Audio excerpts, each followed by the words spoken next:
হাওড়ার অন্যতম সেরা উৎসব শ্রী শ্রী শীতলা মাতার স্নানযাত্রা উপলক্ষে কোনা হাইরোডের নিচে কয়েক হাজার পুণ্যার্থীকে জলসত্র বিতরণ করা হলো।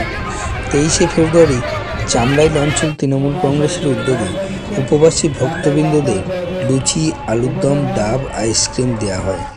উপস্থিত ছিলেন ডোমজুড়ের বিধায়ক কল্যাণ ঘোষ, জেলা পরিষদের পূর্ত কর্মাধ্যক্ষ তাপস মাইতি, বাড়িজাগাছা পঞ্চায়েত সমিতির সহসভাপতি তাপস আইন, চামড়াইল অঞ্চল তৃণমূল সভাপতি রামচন্দ্র মাইতি, চেয়ারম্যান কবির গুছাইত, চামড়াইলের উপপ্রধান উর্মিলা বাড়ি, পঞ্চায়েত সদস্য দিলীপ বিশ্বাস প্রমুখ।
চামড়াইল অঞ্চল তৃণমূল কংগ্রেসের পক্ষ থেকে আমরা এই এলাকায় যারা হাওড়ার শ্রেষ্ঠ উৎসব শীতলা মায়ের চাঁদ উপলক্ষে যারা সারাদিন উপোস রয়েছে, তারা যে আজকে আমাদের এই অনুষ্ঠানে এসে তাদেরকে আমরা পরিষেবা দিতে পারছি, তারা আমাদের সেবা নিতে আসছে, এই জন্য চামড়াইল অঞ্চল তৃণমূল কংগ্রেস কৃতজ্ঞতা স্বীকার করছে।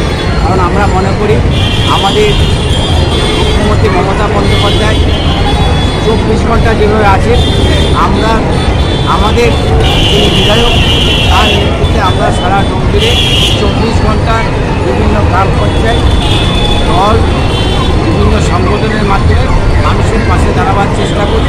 তাই এই চেষ্টাটা আমরা উদ্যোগ করেছি, আজকেও করছি, আজকে এই পরিষেবা দিয়ে দেওয়ার। হাওড়া জেলায় যে এই ধরনের একটা শীতলা মায়ের স্নানযাত্রা হয়, প্রতি বছরই এখানে আমরা চামড়াইল তৃণমূল কংগ্রেসের পক্ষ থেকে একটা আয়োজন করি।